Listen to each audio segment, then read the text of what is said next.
বক্তব্য নিলি, এদিকে আমাকে দেখাচ্ছিস না তাহলে। এখন দেখো ছোট ছোট আম ধরেছে, এই ডালটা থেকে তো দেখো তিনখানা বেরিয়েছে, এটা তো নতুন দেখছি।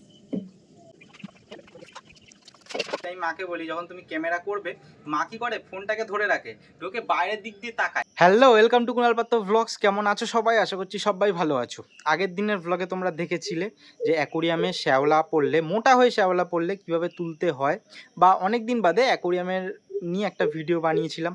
তো অনেক ভালোবাসা দিয়েছো ভিডিওটাতে, থ্যাংক ইউ তার জন্য। আজকে ওই অ্যাকোরিয়ামটা সেট আপ করবো, আর আমার সিঁড়ির বাগানের একটা গাছ আছে যেটাকে আবার ঠিকঠাক করে বসাবো, সবটা তোমাদেরকে দেখাবো। তো চলো আজকের ব্লগটা শুরু করা যাক।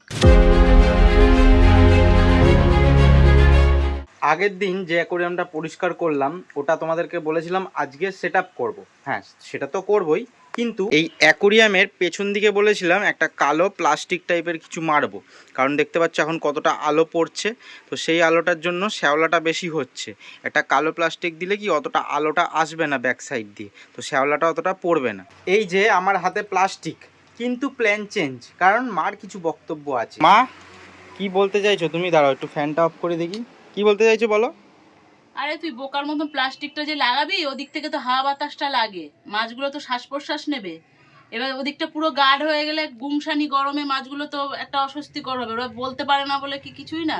মায়ের মানে যা বক্তব্যটা শুনলাম, এটা একদিকে ঠিক বলেছে। আমি ভাবছিলাম যে পুরো পেছন দিকে বাঁশের একটা স্ট্রাকচার আছে, যেটা তোমাদের দেখাচ্ছি, তো ওটার সাথে প্লাস্টিকটা মারবো। তো সেটা করছি না, তাহলে এই প্লাস্টিকটা মারবো, কিন্তু অ্যাকোরিয়ামে যেমন ভিনাইল মারে, যেমন সাদা ভিনাইলটা রয়েছে, তেমনই ওর ওপর দিয়ে কালো প্লাস্টিকটা কেটে মেরে দিচ্ছি। এদিকে মা আবার বলছে যে আমাকে দেখা একটু আমি কি কাজ করছি। তো দেখো এই যে লাল শাক। বক্তব্য নিলি, এদিকে আমাকে দেখাচ্ছিস না তাহলে। কি লাল শাক কি বলো? কিছু না, আমি কাটছি সেটাই বললাম। ও, যে আমি কাজ করি, তাহলে সবাই তো জানে। তুমি তো কাজ কর, এই রে জব বাবা। হ্যাঁ, তুমি তো কাজ করিস, ভাত বসাস, কাজ করিস, বাসন মাজিস, দেখাই আমি।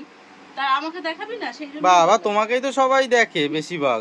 যাই হোক, চলো এসব বাদ দিয়ে প্লাস্টিকটাকে অ্যাকোরিয়ামের গায়ে মেরে দিই। তার আগে দুটো টেপ লাগিয়ে নেব, যাতে সুবিধা হয় কাজ করতে, কারণ অ্যাকোরিয়ামটা যেখানে রয়েছে তার পেছন দিকেই রয়েছে বাঁশের স্ট্রাকচার।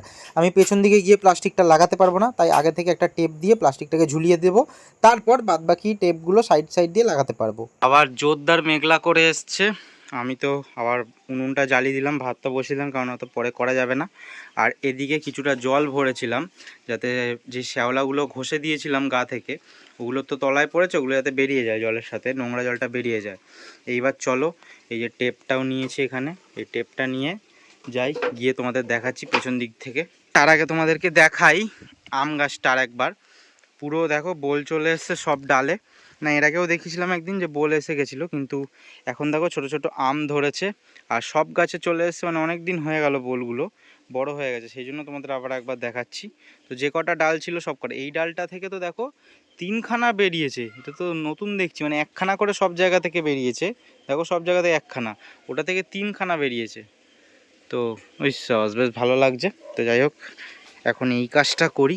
আর এই বাঁশের স্ট্রাকচারটার কথাই বলছিলাম, আমি ভেবেছিলাম এই বাঁশের স্ট্রাকচারটাতেই পুরো প্লাস্টিক মেরে দেবো, কিন্তু তা করলে হাওয়া বাতাস কিছুই যেত না। তো মার বুদ্ধিটা বেশ ভালোই হলো। শুধু দেখো অ্যাকোরিয়ামের গায়ে মারছি, তার ফলে কি পাশ থেকে হাওয়া আলো বাতাস সবই যেতে পারবে। ব্যাস, বৃষ্টি হয়ে গেল শুরু। যাই হোক, অল্প কিছুটা করে দিয়েছি, এখন এটাতে চলে যাবে, পরে এসে করব। এখন জাস্ট করে দিলাম যাতে হাওয়াতে না উড়ে যায়, পরে এসে বাদবাকি ঠিকঠাক করব। কিন্তু তার আগে তোমাদের দেখাই, দেখো এইখানে একটা এই যে প্লাস্টিক রয়েছে, এই প্লাস্টিকটা দিয়েও এই টুকুনিটা করে দিতে পারি পরে। এখন থাকুক, অ্যাকোরিয়ামটাকে জল ভরে নিই আর পরিষ্কার করে নিই। বাবা, এখানটা দেখছো কত উঁচু নিচু। আওয়াজ পাচ্ছ তো? জোরদার বৃষ্টি এসছে। কিন্তু তোমাদের একটু মজার জিনিস দেখাই, চলো মজার জিনিসটা দেখাচ্ছি। প্রথমেই দাঁড়াও বলি, দেখো এই অ্যাকোরিয়ামের জলটা ভরছে, প্রায় ভরেই এসছে। এদিকে দেখো আমাদের ভাত হচ্ছিল, ভাত কিন্তু এখনও হচ্ছে, মানে ভাত হয়েই গেছে, গরম তো উনুন জ্বলছিল, ওখানে ভাপটাতে ভাত হচ্ছে, আর আমরা ওরকম চাপা দিয়ে রেখে দিয়েছি। তাহলে কি এই জিনিসটা তো নষ্ট হবে না, আগুন লেগে গলে যাবে না এটা, আবার ভাতটাও হতে থাকবে, কারণ উনুন অনেক গরম আছে। তো বলো কেমন মজার জিনিস। আর এই দেখো অ্যাকোরিয়ামটা ভরে গেছে, কিন্তু বৃষ্টির মধ্যে আমাকে ভিজে ভিজে যেতে হবে, গিয়ে কলটা বন্ধ করতে হবে। জাস্ট দেখো বৃষ্টিটা কমলো আর রোদ্দুর উঠে গেল। যাই হোক, মা এদিকে কাজ করছে, কারণ এদিকে জানলাটা খোলা ছিল, পুরো এসে এইখানগুলো পুরো ভিজে গেছিলো। তো মানে জানলা খোলা ছিল বলতে আমি কাজ করছিলাম বাইরে, এদিক ওদিক মানে ওইদিকে বাইরে ছিলাম, মা জানলাটা দিয়েছিল কিন্তু ছিটকানিটা তো দেবে, ছিটকানি দিইনি, আবার হাওয়াতে খুলে গিয়ে পুরো ভিজে গেছে। এইবার অ্যাকোরিয়ামটা সেট আপটা করে নিই, মানে ভেতরে যে ড্রিফটুট পাথরগুলো দেবো ওগুলো দিয়ে নিই, বেশি সময় নেব না, বেশি সময় লাগবে না, কারণ আবার বৃষ্টি আসতে পারে, তখন আবার কাজ করা যাবে না। এইবার অ্যাকোরিয়ামটা সাজানোর সময় চলে এসছে, যেই ড্রিফটুট বড় পাথর ঝামারক আছে সেগুলো দিয়েই সাজাবো। তার আগে জলটা একটু কমিয়ে নিতে হবে, কারণ অনেকটা জল ভরে গেছিলো, আরও এগুলো দিলে আরও জল বেশি হয়ে যাবে, তখন কানা থেকে বেরিয়ে যাবে। এই অ্যাকোরিয়ামে খুব ভালো করে স্কেপিং করতে হবে না। ঘরের অ্যাকোরিয়ামে আমি অনেক সময় দেখি যে কোন উডটা কোন জায়গায় দিলে বা কোন পাথর কোন জায়গায় দিলে ভালো লাগছে। কি ঠিকঠাক করে বুঝতে পারছো না তাই তো, যে স্কেপটা কেমনভাবে করলাম? হ্যাঁ জানি এটাই হয়েছে, এটাই তোমরা ভাবছিলে এতক্ষণ। জলটা মেন কথা একটু ঘোলা রয়েছে, আর তার মধ্যে পেছন দিকে তো কালো প্লাস্টিক মারলাম, অন্ধকার হয়ে গেছে, সেই জন্যও বুঝতে পারছো না তোমরা। একটু পরিষ্কার হতে দাও, 1-1.5 ঘন্টা বাদে আমি স্নান করে খাওয়া দাওয়া করে নিয়ে তারপর তোমাদেরকে ওটা ফাইনাল লুক দেখাবো যে কেমন হলো। কিন্তু তার আগে আরেকটা জিনিস তোমাদের দেখাচ্ছি। মা দিচ্ছে ঝাঁট দিক, এই যে এইখানটা যে মাটি দিয়েছিলাম দেখো, মাটিগুলো পুরো বসে গেছে, একবারেই বৃষ্টিটা আসলো ঝমঝম করে পুরো মাটিটা বসে গেছে। তো এই জন্যই বেশ ভালো, যে এই জন্যই দিয়েছিলাম যাতে বৃষ্টিটা হয়, বসে যাক। এই গাছটা এতটা লম্বা হয়ে গেছে, এই গাছগুলো দেখতে খুব সুন্দর লাগে, কিন্তু আমার যা প্ল্যান আছে, মা আমাকে দেখাচ্ছ তো না গাছটাই দেখাচ্ছ? সবই দেখাচ্ছি, গাছও দেখাচ্ছি তো। মানে ক্যামেরা আমি মাকে বলি, ঠিক আছে, তার আগে একটা কথা বলি, আমি মাকে বলি যখন তুমি ক্যামেরা করবে, মা কি করে ফোনটাকে ধরে রাখে, ঢোকে বাইরের দিক দিয়ে তাকায়। আমি তুমি মনিটর, তুমি যখন ফোনটাকে ধরে রয়েছো, ফোনটা দিয়েই আমাকে দেখবে, তুমি আমাকে। তোদের মতন অত স্মার্ট নাকি আমি? এটা জিনিসটা বোঝানোর জন্য। তো যাই হোক, আবার ব্যাপারে আসি। এই গাছটা দেখতে সুন্দর লাগে, কিন্তু আমার যেটা প্ল্যান আছে একদম ছোট করে রাখবো এটা, যাতে ছোটতেই দেখতে ভালো লাগে, সেটা রাখবি গোল করে, ভালো লাগবে না। তো এটাকে 3 টুকরো করা হবে, মানে 1 টুকরো এখানে থাকবে আর 2 টুকরো 2 জায়গায় বসাবো। আজকে 1 টুকরো বসাচ্ছি, অন্যদিন আর 1 টুকরো বসাবো।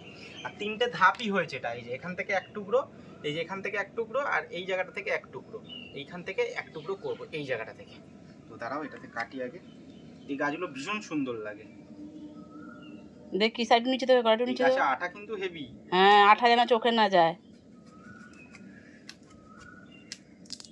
এই গাছগুলো জানো, শুনেছি নাকি এই গাছগুলো বিষ গাছ, আমি জানি না, মানে ধরো কোনো পুকুরে টুকুরে দিয়ে দিলে মাছ মরে যাবে পুরো, এটা নাকি এরকমই একখানা গাছ হয়, সেটা আমি জানি না।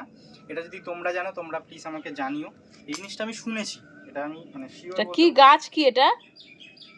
এই গাছটার নামও আমি জানি না, সিরিয়াসলি আমি নাম জানি না, তোমরা যদি নাম জানো। ক্যাকটাসের মতনই তো লাগছে, কিন্তু এটা অনেক বছর ধরে আছে, আগে নিচে ছিল। এমনি গাছ টাছের নাম জানি, আর নয়তো সব বাহারি গাছ। এবার সব বাহারি গাছ বলতে কিছু কিছু নাম আছে, যেমন ওগুলো তো আমি নাম অত গাছের। এটা তো আগে পুরনো গাছ ছিল, একটা বড়, সেটা ডাল ভেঙে কেটে এটা এখানে করেছে, ওটা তুলে দিয়েছে। অনেক বছর ধরে এই গাছ আছে আমাদের বাড়িতে। এটা আবার এরকমই হাইটে থাকবে। এবার এটাকে বসাই। এই যে খোপটা আছে, যেটা 1টা 2টো 3টে 3 নম্বর ধাপে আছে, ওইটা ধরবো না, ওটা না, 1 2 3, তাই তো মা? এইটারই তো হচ্ছে তো। এটা সমান কর দেখি, এটা দিয়ে হাত দিয়ে সমান কর। হ্যাঁ এই তো না, এটা উপরটাই হবে। কেন উপরটা হবে? এই তো এই সিঁড়ির ধাপে তো ওই গাছ রয়েছে, দেখো। আবার তুমি দেখছো ক্যামেরা রেডি? না, আমি ক্যামেরায় দেখিনি, আমি উল্টো পাল্টা করে দিলাম। এইখানটাতেই বসাচ্ছি তাহলে। হ্যাঁ, এই জায়গাটাতে ঠিক আছে, এখন ধরে যাবে, কারণ এখন মাঝে মধ্যেই বৃষ্টি হবে। এবার তো এটা সরিয়ে দে, ওদিকটা সরিয়ে বসা ওটা। হ্যাঁ, আরেকটু ওদিকে সরিয়ে বসা, ঝাপড় ঝুপড় হবে। হ্যাঁ, ওইদিকে তো জায়গা আছে। একখানা গাছ এখানে বসালাম, একটা গাছ এখানে থাকবে, আর একটা যে ডাল আছে বা এই ডালগুলো কি করব? আমাদের যে গঙ্গার ঘাটে যাওয়ার যে রাস্তাটা, মানে মাঠের পাশের রাস্তাটা, ওখানটা আমার ইচ্ছা আছে সুন্দর করে সাজানোর জন্য, মানে যাতে বেশ ধরো সুন্দর একটা লাগে। এর আগে তাই করার চেষ্টা করেছিলাম, কিন্তু যারা ওই যে বলেছিলাম নোংরা পরিষ্কার করে, তারা সব তুলে তুলে ফেলে দিয়েছে গাছগুলো, মানে কোদাল দিয়ে এ করে দিয়েছে। ঘাস পরিষ্কার করার জন্য ওগুলো করে দাও, কাজের সুবিধার্থে। আমি এবার মেন হচ্ছে কি, বাড়িতে যে আমি বসিয়ে বসিয়ে বসাবো, সেটাও একটা ঝামেলার ব্যাপার। আমি এত টপ পাবো কোথায়? তাও দেখছি একটা জায়গা ধরো মাটির মধ্যে নয়তো বসিয়ে রাখবো, শেকড় বেরোলে ওখানে গিয়ে বসাবো, যাতে বর্ষাকালে তাড়াতাড়ি লেগে যায়, তো সুন্দর লাগবে বলো, রাস্তার পাশে এরকম হয়ে থাকবে। স্নান করে ডিমের ঝোল ভাত খেয়ে আবার চলে আসলাম তোমাদের কাছে। এইবার দেখাচ্ছি অ্যাকোরিয়ামটা, জলটা পুরোটা পরিষ্কার হয়ে গেছে, পুরোটা না, অল্প একটু পরিষ্কার হয়েছে। এই দেখো, তো এইবার বলো কেমন লাগছে। তোমার দেখানোর জন্য এই যেখানে লাইটটা জ্বালিয়েছি, যাতে তোমরা দেখতে পারো, নয়তো অন্ধকার হয়ে গেছে ভীষণ। আর কালো প্লাস্টিকটা দিয়ে মেন দেখো এই সাইডটাতে কতটা আলো আসছে যেখানটায় প্লাস্টিকটা পড়েনি, আর এই সাইডটা দেখো পুরো অন্ধকার। তো যাই হোক এবার দেখবে অনেক শ্যাওলা কম পড়বে, 1 মাসের মধ্যে শ্যাওলা পড়ে যেত, এবার মোটামুটি শ্যাওলা পড়বে কিন্তু সময় লাগবে। এইবার ঢাকনাটা উপরে চাপিয়ে দিই, নয়তো অনেকটা নোংরা পড়ে যায়, এটা দরকার অবশ্যই। এই অ্যাকোরিয়ামটাকে 1 সপ্তাহের জন্য ছেড়ে দেবো এরমভাবেই, জলটা একটু তৈরি হোক, তারপরে পেয়ারটাকে ছাড়বো। এখনই সঙ্গে সঙ্গে ছাড়বো না, কারণ নতুন জল, এতে দিলে মাছ মরে যাবে, যেটা তোমাদের আগেও বলেছি। আর আগের দিনের ভিডিওটা আর আজকের ভিডিওটা বেশিরভাগটাই হলো মাছের ওপরে। তো যারা আমার চ্যানেলে আছো, আমার সাথে আছো, আমার ভিডিও দেখো, ভালোবাসো, অনেকেই আছো, তো যারা মাছ ভালোবাসো, তো তাদের জন্য এই ভিডিওটা। অনেক দিন ধরে মাছের ভিডিও আসছিল না, আমি অন্য অন্য সব ভিডিও করছিলাম, কিন্তু মাছের ভিডিওটা করা হচ্ছিল না, তাদের জন্যই এই ভিডিওগুলো করলাম। মাঝে মধ্যে মাছের ভিডিও আসবে, তোমরা সঙ্গে থেকো। তো আজকের ভিডিওটা কেমন লাগলো সেটা অবশ্যই জানিও। Take care, tata.